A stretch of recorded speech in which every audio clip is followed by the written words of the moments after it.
on earth are you doing here at this hour of the morning? Oh, I know it's kind of early. I haven't even got the coffee made. Well, I didn't come for breakfast, Mona. Well, I'll have a glass of juice anyway. Erica's still asleep? Yep, it takes more than a light knock on the door to wake her up. Well, sit down, Nicky. Sit down and tell me what the problem is. I say there was a...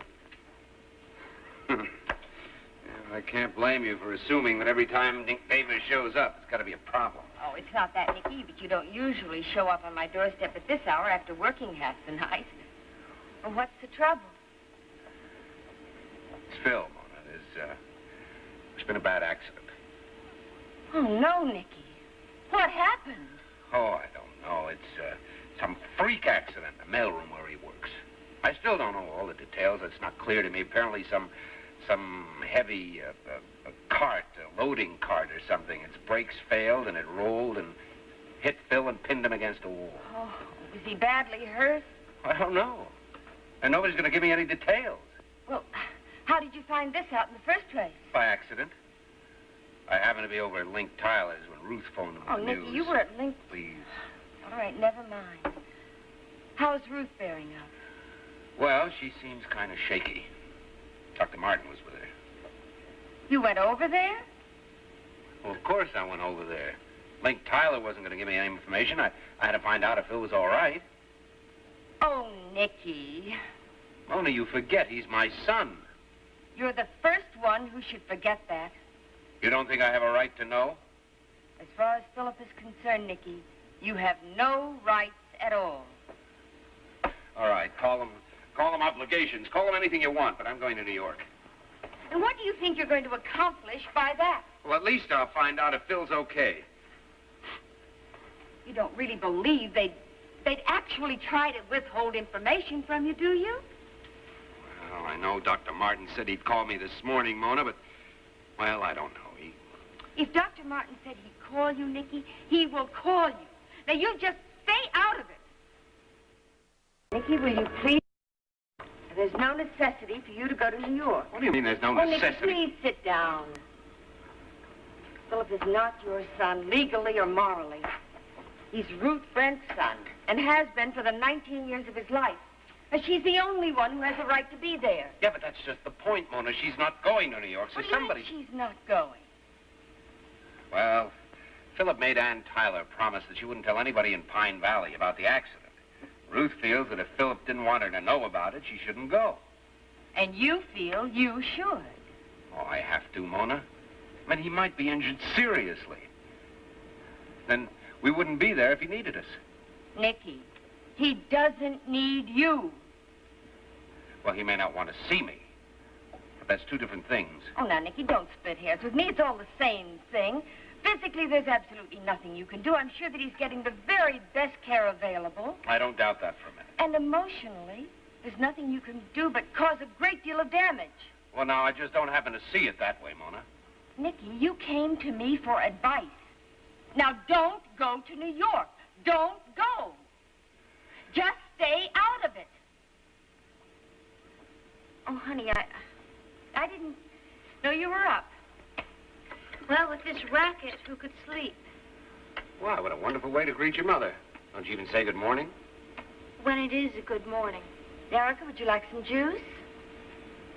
What I'd like most is a little privacy in my own house. Oh, now, Erica. Oh, it's all right, Mona. I have an early class at the studio. It must be very early. Nicky, promise me one thing. What's that? Think about it. Now, just please think about it. All right, Mona. I'll promise you that. I'll think about it. Thanks. Goodbye, Mona. Bye, honey. Goodbye, Erica. Bye. Creep. Oh, really, Erica? Well, Mother, I don't know why I have to spend every waking moment in this house with Nick Davis on my back. He didn't say anything to you. Just his being here is enough to ruin my whole day. I must say, he started very early this morning. What was he doing here anyway? He just stopped by for a cup of coffee on his way to the dance studio. I guess a breakfast saved is a breakfast earned. Erica, why must you always feel that everyone's motives are self-serving? In his case, they are. And in your case? I'm not sure I know what you're getting at. Well, what is your motive for going after Jeff Martin? It's not a free meal ticket anyway. That still doesn't answer my question. Well, now, Mother, what do you think my motive would be? I'm in love with him. Is there anything wrong with that? No. No. Not if the feeling is genuine. Or do you think I'm lying? To yourself, perhaps.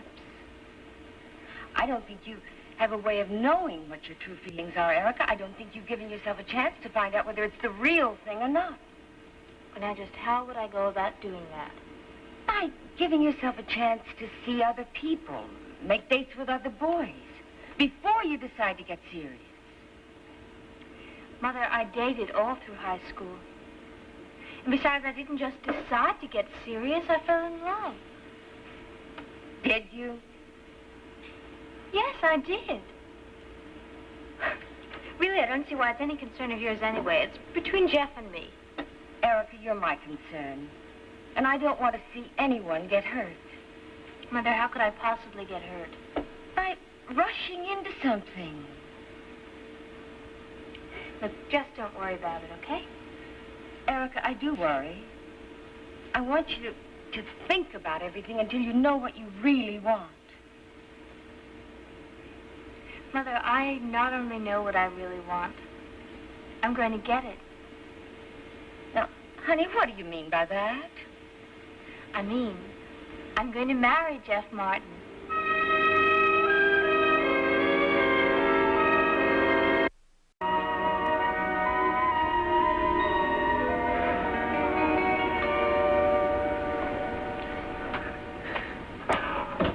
Hello, Philip. Hi. They told me they brought you here, but they didn't come here to find it, so I'm a little bit late. You really didn't have to come. How are you feeling? Same as usual. I mean it. I know how busy you are. Oh, I just like to look busy. Yeah. And that's a prop. You know, when I first started working, I learned that if you want to leave work early, you have to make it look like you're taking your job home with you. That never fails to impress the brass, and it's very useful when you bump into them on the elevator an hour before closing time. I've seen how hard you work. Well, I like it. It's the best therapy in the world. Now, what can I do for you? Nothing. The nurses here watch me like a hawk. Well, they must think it's necessary. And besides, I'm sure we'll all feel a lot better knowing that you're under constant supervision, at least for a while. We? Huh, Claude, Dr. You didn't tell my Cooper, mother about the accident, did you? No, I didn't tell her. But I wish you'd change your mind, though. I'm sorry. It really isn't fair to her or to me. Look, I don't mean to put you on the spot. It's just that I don't want her to know. I've caused enough trouble as it is. Will you, may I call her when you're feeling a little better? I don't know. Perhaps you'd let Dr. Colby call No. Dr. Martin. Can't you see I don't want to have anything to do with Pine Valley for a while? Or anybody in it. In spite of how they feel about you. I don't want to talk about feelings either, Anne. Look, I'm sorry. I know you've been a good friend and I appreciate it. But it's got to be my way. Certainly appreciate all you're doing, Dr. Colby. Keeping me informed about Phil's progress. Yes, that certainly does make for a difficult situation. If he does relent, of course, I will come to New York. No, I'll keep Mrs. Brent informed. I do wish I could have something a little bit more reassuring to tell her, though. Yes, I'm afraid that's all we can do. Right. Well, thank you, Doctor. Goodbye.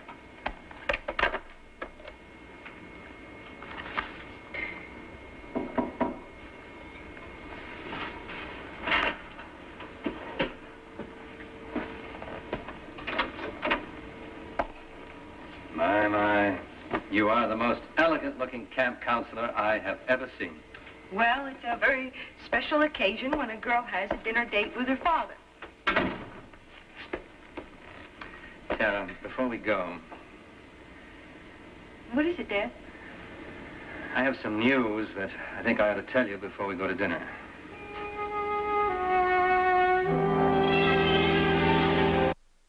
My mom almost did not go to her audition. SoapNet makes watching Days of Our Lives easy. Couldn't this Dr. Colby tell you anything more? No.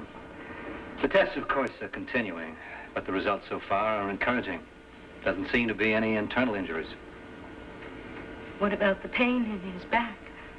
Well, that could be a dislocated disc. They're having an orthopedic specialist come in tomorrow, and we'll know more then.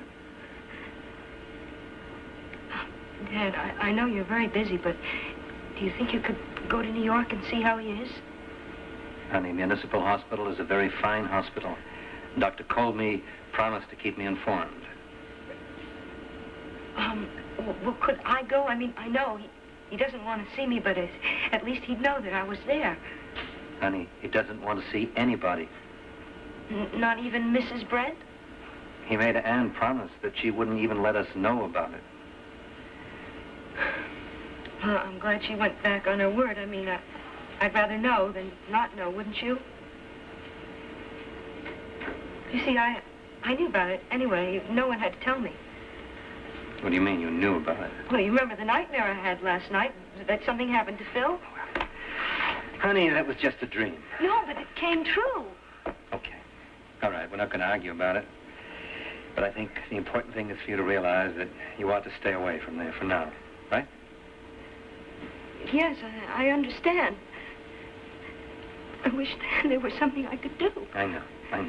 You see, when someone you love is hurt, and there's nothing you can do to help them, Sometimes the best thing you can do is not do anything. I know. Grant said the same thing. Look, could I call Anne? Sure. Nothing wrong with that.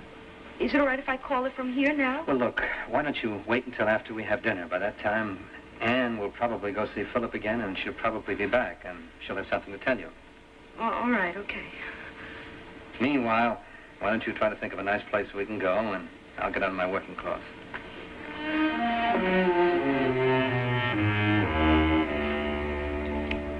Oh, dear, they're serving dinner. I don't feel much like eating. Well, you have to make an effort, though. Yeah, I guess.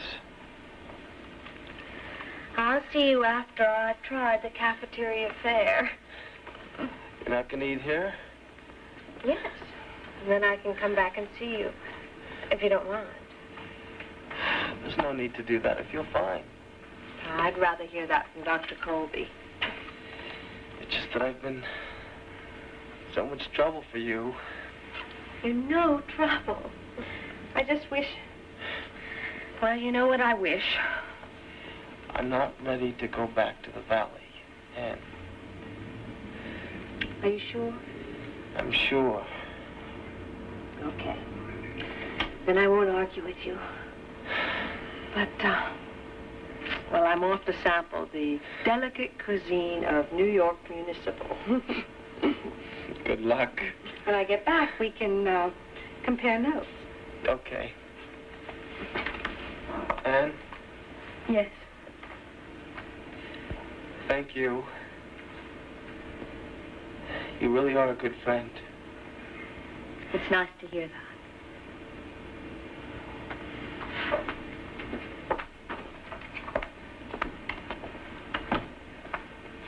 Mr. Davis? Miss Tyler, you're just the person I'm looking for. Well, you're the last person I expected to see. I'm sure that's true. What are you doing here? I came to see my son. You're what? My son. Where is he?